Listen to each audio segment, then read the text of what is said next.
Lundi 20 janvier 2025.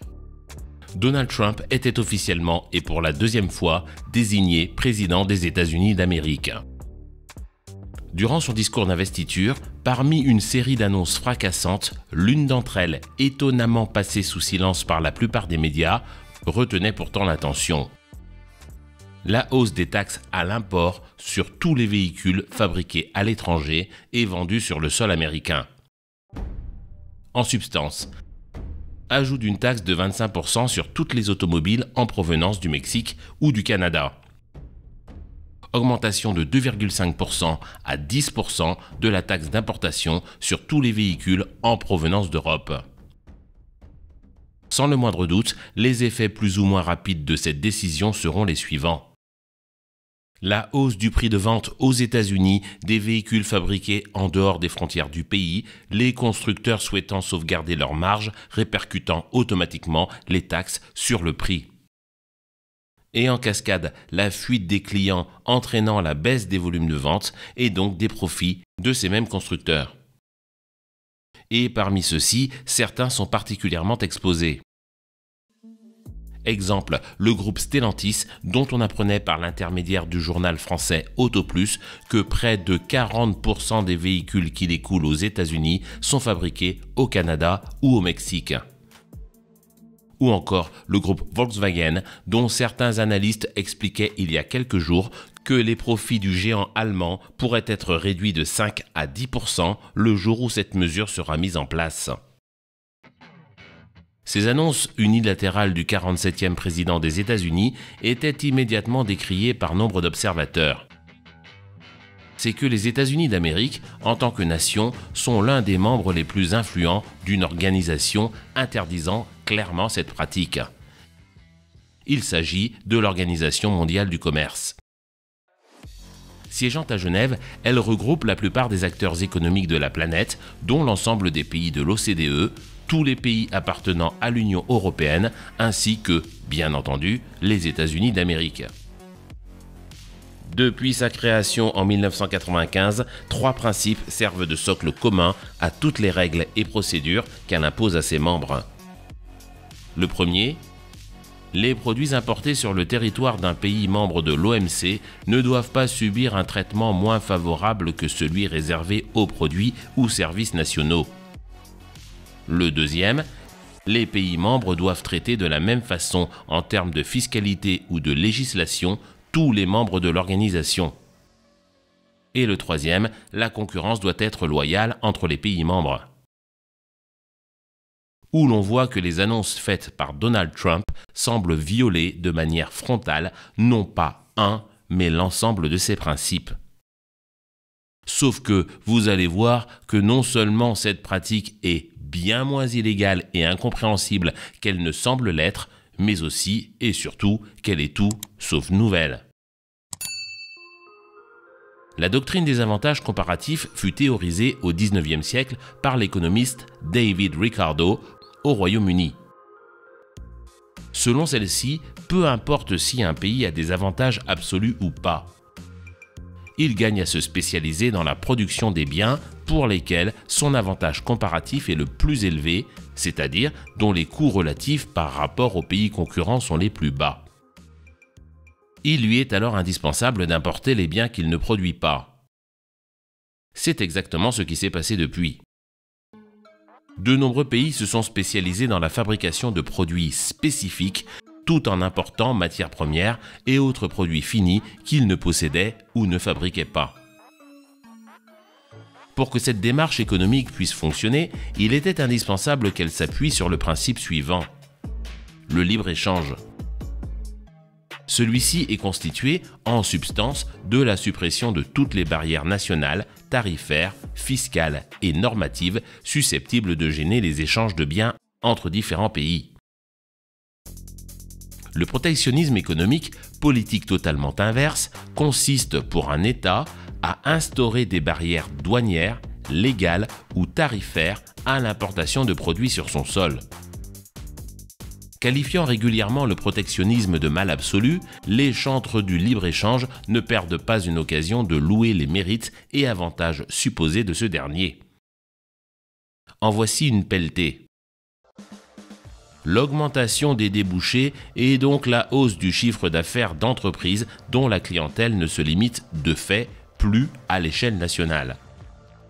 Une baisse du chômage, conséquence de la hausse du niveau d'activité des entreprises ayant, pour le coup, besoin de plus de main-d'œuvre. L'augmentation de la productivité de tous les pays y prenant part selon la doctrine des avantages comparatifs citée plus haut. Cette productivité supérieure ayant pour effet une hausse des revenus des entreprises, chaque État peut s'enrichir par le mécanisme de prélèvement des taxes. Autre avantage, la hausse des salaires permettant l'augmentation du niveau de vie des employés. Et dernière conséquence bénéfique, une offre plus large de produits pour le consommateur, ainsi que la baisse des prix de ces derniers. A l'inverse, le protectionnisme aurait les conséquences suivantes. Restreignant la concurrence, il serait générateur de baisse de performance et de manque d'innovation. Deuxième problème, la hausse des prix pour les consommateurs et les entreprises acheteuses de biens fabriqués à l'intérieur des frontières.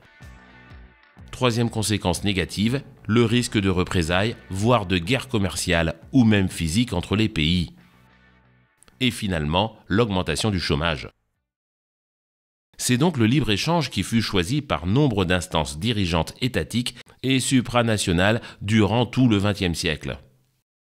Parmi elles, on l'a vu, l'Organisation mondiale du commerce. Faisant partie des pays fondateurs et étant l'un des plus gros contributeurs de l'organisation, les États-Unis d'Amérique devraient, en toute logique, s'astreindre scrupuleusement aux principes d'égalité de traitement, de fiscalité et de concurrence. Eh bien non. Car les exemples de mise en place unilatérale de mesures de protectionnisme en provenance de l'oncle Sam n'en finissent pas d'émailler l'actualité. 2009. Barack Obama, alors président, décide d'ajouter des droits de douane supplémentaires sur tous les pneus en provenance de Chine. Quelques mois plus tard, les États-Unis imposent les importations de tuyaux en acier chinois pour un montant de près de 3 millions de dollars. 2016, Barack Obama, toujours, quintuple les taxes sur l'importation de l'acier chinois utilisé pour produire, entre autres, des automobiles. 2022, l'administration Biden adopte le plan Inflation Reduction Act. Mesure phare, le versement d'une prime de 7 700 $ à l'acheteur de tout véhicule électrique seulement si celui-ci a été assemblé aux États-Unis et nulle part ailleurs. Et ces faits sont loin d'être isolés. Car en remontant plus loin dans l'histoire des États-Unis, on se rend compte que la construction même de la puissance économique du pays repose en fait sur une longue série de mesures protectionnistes. Le meilleur exemple en est probablement l'American System, plan économique ayant été mis en place au XIXe siècle et dont la règle principale était la suivante. Parallèlement à l'idée de plan d'investissement en faveur des infrastructures et à la mise en place d'une banque nationale, le protectionnisme est un outil propice à l'industrialisation. Fait isolé? Certainement pas. En 1994, l'historien Paul Bairoch démontrait dans son ouvrage Mythes et paradoxes de l'histoire économique qu'aux États-Unis et plus généralement dans l'histoire, c'est le protectionnisme qui s'avère la règle. C'est qu'il faut comprendre que le principe du libre-échange, quoique séduisant sur le papier, est dans les faits difficilement applicable. La raison. Rappelez-vous, la doctrine des avantages comparatifs sur laquelle le choix de libre-échange repose part du principe que chaque acteur ne se spécialise pas dans tous les domaines d'activité, mais dans seulement certains d'entre eux. Et donc que ses partenaires commerciaux ne le concurrencent pas sur ces mêmes biens, mais produisent des biens différents et complémentaires que ceux-ci devront donc acheter. Sauf que cette configuration a depuis fait long feu. C'est que, comme le disait très justement Charles de Gaulle, les États n'ont pas d'amis, seulement des intérêts. Et que donc la tentation de concurrencer l'autre sur son propre terrain en cherchant à produire des biens pour lesquels il a développé des avantages comparatifs, fait voler en éclats toute idéologie, fût-elle indispensable à la survie de l'ensemble. Les théories de Ricardo ou plus tard de Walras servant de base aux règles de l'OMC se heurtent donc à la réalité.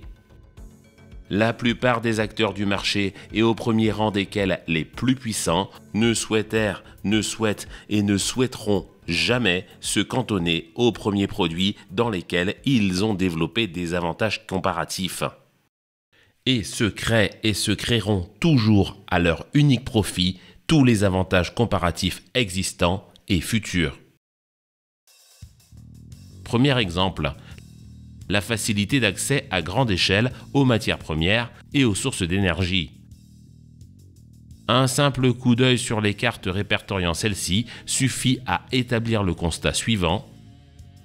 À l'échelle planétaire, l'Europe de l'Ouest est la région la moins bien pourvue et de loin en termes de ressources énergétiques et minières.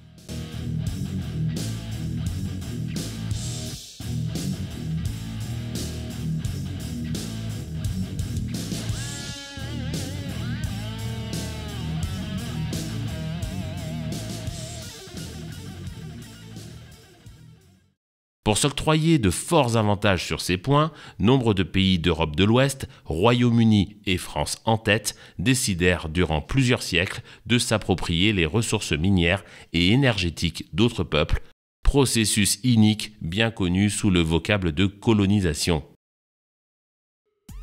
Deuxième exemple, la valeur de la monnaie. Dans ce domaine, plusieurs leviers faussant la concurrence furent régulièrement utilisés par les États. Parmi eux, la dévaluation organisée de la monnaie nationale permettant de doper les exportations avec certes comme limite le renchérissement des produits, des services et de l'énergie importée. Troisième exemple, les niveaux de salaire pratiqués dans le pays et leur corollaire, le coût du travail. Et à ce sujet, nul besoin de chercher des heures pour trouver des exemples de dumping salariaux à l'échelle des États. Et justement sur ce point, les États-Unis sont loin d'être les mieux lotis. Jugez plutôt, en 2025, ce pays affiche l'un des coûts du travail les plus élevés au monde. À cet état de fait, plusieurs raisons telles que l'augmentation des coûts des avantages sociaux consécutifs à plusieurs lois votées sous l'ère Biden. Une inflation galopante alliée à une pénurie de main-d'œuvre ayant forcé les employeurs à augmenter les salaires. La conséquence, la perte brutale de compétitivité de l'industrie américaine par rapport à d'autres pays tels que le Canada ou les pays d'Europe. Des avantages flagrants que la hausse des taxes à l'importation que s'apprête à mettre en place l'administration Trump tend à annihiler, voire même à inverser. Et ce d'autant plus qu'au moins en ce qui concerne les importations de véhicules en provenance d'Europe et à destination des États-Unis d'Amérique, un détail renforce sérieusement la légitimité de cette mesure. Selon le tarif commun douanier de l'Union européenne datant de 1987, chaque voiture fabriquée hors d'Europe et importée sur le sol de l'Union se voit taxée à hauteur de non pas 2,5 mais 10%. Niveau de taxation qu'à partir d'aujourd'hui, l'administration Trump souhaite simplement égaler.